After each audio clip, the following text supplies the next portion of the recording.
쉽지 않았어요. 그 두 사람에게 엮이면 너무 힘들어 피하는 걸 선택했죠. 대신에 아이를 가지는 일에 힘써보기로 했어요. 우선 몸이 건강해야 할 것 같아 운동도 하고 식단도 챙기며 남편과 제 몸을 돌보기 시작했죠. 오전에 한창 운동을 하고 있는데 전화가 왔어요. 시어머님이었고 받기 싫었지만 받아야 했어요. 억지로 받고 나니 저더러 병원에 오라는 말을 했어요. 아버님이 저를 찾는다면서요. 놀라서 병원으로 갔더니 아버님이 저를 보며 말씀하셨어요. 네 얼굴을 보니 이제 밥맛이 난다. 이봐, 밥 갖고 와. 네, 알겠어요. 아버님은 제가 병원에 발길을 끊자 식사를 점점 못하시게 됐다고 하시며 저더러 매일 병원에 오라고 하셨어요. 시어머니가 시누이는 오지 말라고 하시면서요. 다 같이 있는 자리에서 그렇게 말씀하셔서 깜짝 놀랐고 시어머님은 서운하다며 말을 했어요. 하지만 아버님은 듣지 않으셨고 병실에서 나가라고 하셨어요. 시어머님과 시누이는 못마땅해 하며 어쩔 수 없이 병실에서 나가더군요. 저 둘이 같이 있으면 내가 마음이 편하질 않아. 그래서 입맛도 없고 네가 와주면 좋겠다. 나는 알겠습니다, 아버님. 내가 무리한 부탁을 하는 건 아니지? 전혀요. 그런 말씀 마세요. 그날부터 제가 병실을 지키게 됐어요. 밤에는 간병인이 지키고 낮 동안에는 제가 아버님 수발을 들었어요. 처음에는 마비 때문에 제대로 걷기도 힘드셨는데 몇 달이 지나자 상태가 많이 좋아지셨고 혼자 걸을 수도 있게 되셨어요. 의사도 회복이 빠르다고 할 정도로 많이 좋아지셨어요. 제가 간병을 하고부터 식사도 잘 하시고 약도 잘 드시고 한결 좋아지셨다고 가족들이 저에게 고맙다며 인사를 하더군요. 얼마 전에 출산한 동서도 갓난쟁이를 안고 와 저에게 인사를 했는데 동서 품에 안긴 아기가 너무 예뻐서 눈을 뗄 수가 없었어요. 그 작은 아이가 어찌나 예쁜지 천사가 따로 없더라고요. 아이에게 시선을 떼지 못하고 있자 시어머님이 또 속을 뒤집는 얘기를 했어요. 둘째야, 얼른 아이 챙겨라. 네 형님 눈빛이 정상이 아니야. 그러다가 아기 달라고 하겠다. 네? 어머님. 진짜야? 네 형님은 아기 못 가지잖아? 사람이 너무 갖고 싶으면 무슨 짓을 할지 몰라. 어머님. 이게 또 소리 지르네. 너 요즘 간병한다고 기고만장하지요? 해도 너무한다는 생각이 들었어요. 저를 그런 식으로 몰아가다니 사람이 참 악하다는 생각을 하며 울면서 방을 뛰쳐나갔어요. 뒤늦게 오간 대화를 들은 남편이 와서 저를 다독여줬지만 이미 받은 상처가 쉽게 아물지 않았어요. 남편도 몇 번이나 시어머님께 말 조심해달라고 항의했지만 들은 척 만척하는 사람이니 달라지는 게 없었어요. 시어머님은 저에게 참 모진 말을 서슴없이 했는데 그 중에 제일 심한 말이 이거였어요. 그 말을 한 날은 제 생일이었는데 저희 집으로 동서 가족을 초대해 같이 저녁을 먹기로 했어요. 동서와 저는 성향이 잘 맞았고 동서도 저를 형님으로 잘 따라줘 사이가 좋았어요. 그래서 같이 저녁 한 끼를 먹어야겠다는 생각에 그리했는데 한창 밥을 먹고 있을 때 시어머님과 시누이가 들이닥쳤어요. 우리만 쏙 빼놓고 자기들끼리 밥 먹지? 오빠들, 나 정말 서운해. 아직도 나를 가족으로 생각 안 하는 것 같아? 남편과 시동생은 시누이의 말에 당황했고 저와 동서도 놀라서 급히 자리를 만들었어요. 시어머님은 제가 앉아있던 자리에 앉으셔서 식사를 하기 시작했어요. 한창 먹는데 집중을 하더니 시누이와 일어나서는 저와 동서를 향해 한마디 했어요. 집안의 기강이 다 무너졌어. 내가 걱정이 이만저만이 아니다. 너희는 집안에 어른이라고는 없니? 아버지가 집을 비우시면 당연히 내가 어른이지. 어머니, 왜 그러세요? 첫째 아들은 나서지 마. 자네가 자꾸 그러면 내가 뭐가 되나? 어머님, 죄송해요. 오늘은 간단히 저희끼리 식사하는 자리에 또 나서지. 예전부터 느끼는 거지만 너는 너무 나서는 게 문제야. 시미가 말하는데 어디 끼어들고. 분위기는 순식간에 싸해졌어요. 시어머님과 시누이는 곧 집을 나갔고 제 생일은 그렇게 엉망이 되어버렸어요. 동서부부도 어색하게 인사하고는 집으로 돌아갔고요. 저보다 남편이 더 화가 나서는 시어머님과 얘기를 하겠다고 했지만 저는 그러지 말라고 했어요. 대화를 해도 통하는 사람이랑 해야 하는 거잖아요. 아버님도 편찮으신 상황에 분란을 만들어봤자 속만 시끄러울 뿐이었어요. 시어머님과 마주치지 않기 위해 조심하면서 아버님 병간호는 계속되었어요.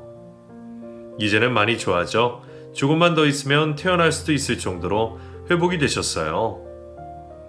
체력이 다시 올라오자 아버님은 회사 일에 조금씩 관여하시게 되었고 남편이 병원으로 와서 회의를 할 때도 있었어요. 그러다 아버님 서재에 서류를 가져오라는 심부름을 하게 됐어요.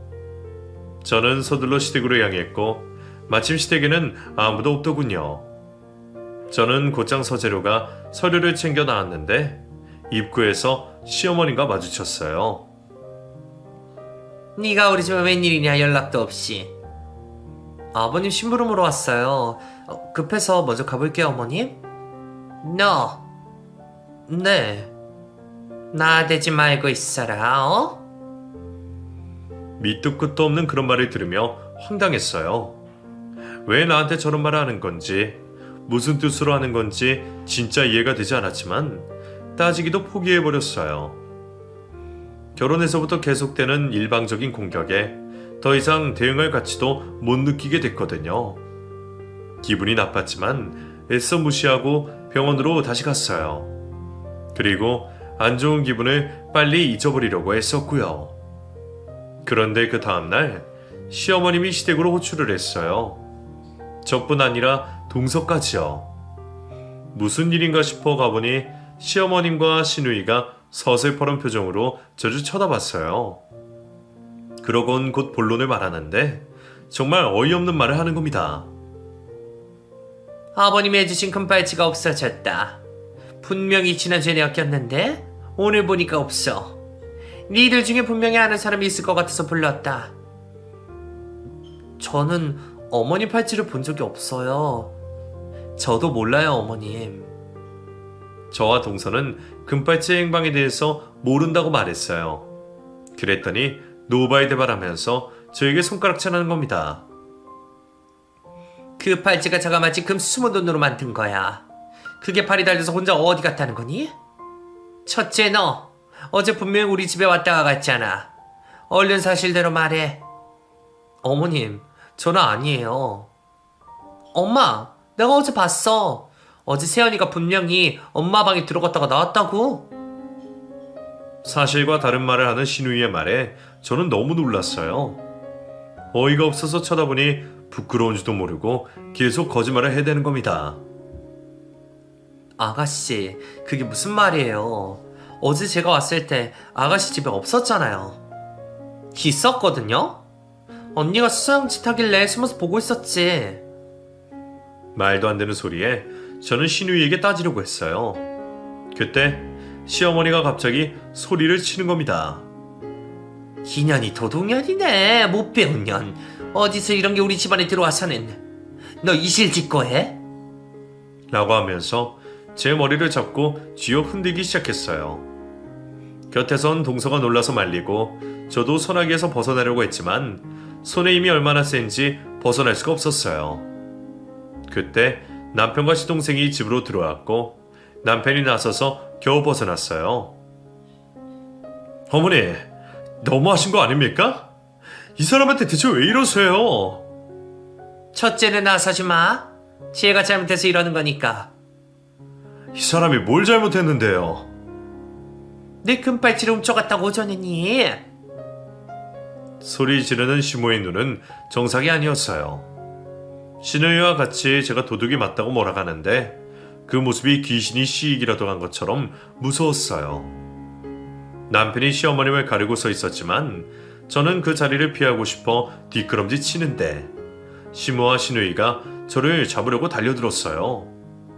저는 이러지 말라고 소리 지르고 있는데 동서가 갑자기 소리를 꽥 질렀어요. 잠깐만요. 우리 이러지 말고 CCTV 봐요. CCTV라니. 그런 게 어디 있어? 동서의 말에 모두 일순간 정지 상태가 됐어요. 시댁에 CCTV를 달아놓은 줄 전혀 모르고 있었거든요. 동서는 핸드폰을 꺼내면서 말을 했는데 몇 달 전에 시댁에 오는 도우미가 살림에 손을 대는 것 같다고 해서 동서가 CCTV를 달았다고 했어요.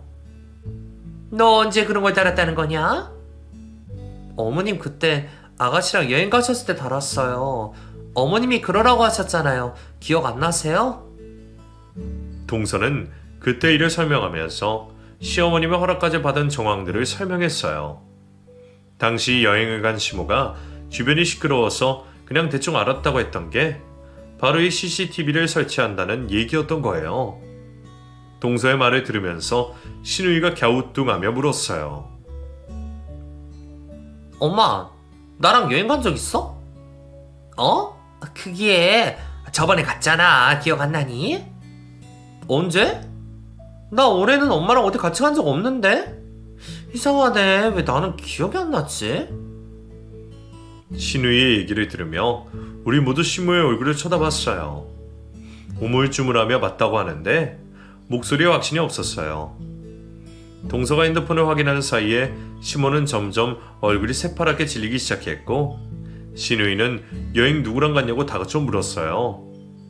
그 둘을 보면서 이상하다는 생각을 하고 있는데 CCTV 어플을 열어서 확인을 하던 동서가 놀란 표정을 지었어요. 뭔가 심각한 표정인데 말을 못하는 거예요. 왜 그래?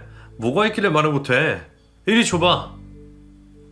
시동생이 동서에게 핸드폰을 빼서 확인을 하더니 놀란 표정으로 말없이 남편에게 핸드폰을 넘겨줬어요. 시모는 불안한 표정으로 아무 말 없이 가만히 있었고요. 남편과 저는 영상을 봤어요. 영상 속에는 제 모습이 나왔는데 그냥 아버님의 서류만 챙겨서 나가는 게 다였어요. 제 손 어디에도 금팔찌는 보이지 않았고요. 그런데 이윽고 시어머님의 모습이 나왔어요. 집안에 왔다 갔다 하더니 누가 집에 온 것 같았어요. 화면에 빨리 감아 돌리니 웬 젊은 남자가 집에 들어왔고 곧이어 시어머님과 껴안는 거예요. 남편과 저는 눈알이 튀어나올 것 같이 놀라서 아무 말도 못했어요. 어머니, 이 사람 누굽니까? 남편은 심각한 표정으로 자신의 새어머니를 쳐다봤어요. 시어머님, 아니 그 여자는 말을 더듬으며 변명을 하기 시작했어요. 아니, 그게 우리 조카야, 조카. 뭔 조카? 엄마, 조카가 어딨어? 누구? 나 연락 안 해서 전화 온 거 없는데? 신우의 말에 그 여자는 당황해 손으로 입을 막으며 닥치고 가만히 있으라고 했어요. 평소 그 여자는 자기 딸이라면 오냐오냐 껌뻑 죽는 사람이라 말도 함부로 안 하는데 닥치라고 하니 신우이도 놀라서 자기 엄마를 쳐다보더군요. 연락을 하며 지내는 사촌도 없다는 신우이의 말에 남편은 다시 그 여자를 쳐다보며 다그쳤어요. 지금 아픈 아버지를 두고 바람을 피운 겁니까? 이렇게 새파랗게 어린 남자랑? 바람이라니 무슨 그런 말도 안 되는 소리를 해. 오해야 오해. 조카 맞다. 그 여자는 끝까지 조카라며 바람이 아니라고 발뺌을 했지만 CCTV 영상은 다른 말을 했어요. 영상 속 두 사람은 점점 노골적으로 껴안더니 곧이어 안방으로 들어가 버렸거든요. 안방에 둘이 가서 무슨 짓을 할지는 말하지 않아도 예상할 수가 있었어요. 우리 모두 경악을 했고 그 여자는 얼굴이 벌개졌어요. 그 여자 딸도 놀라서 입을 다무지 못했어요. 남편은 화가 나서 소리를 질렀어요. 아버지가 병원에 입원해 있는데 외간 남자를 집안에 끌어들이는 것도 모자라 안방에까지 같이 들어간 이유가 뭐냐고 해명을 하려며 소리를 쳤어요. 그 여자는 아무 사이도 아니라고 계속 변명했지만 끊임없이 돌아가는 영상은 곧이어 안방에서 두 사람이 나오는 장면이 비춰졌어요. 옷도 제대로 걸치지 않은 채 집을 돌아다니는 두 사람의 모습은 보통 사이가 아니었어요. 조카는 더더군다나 아니었고요.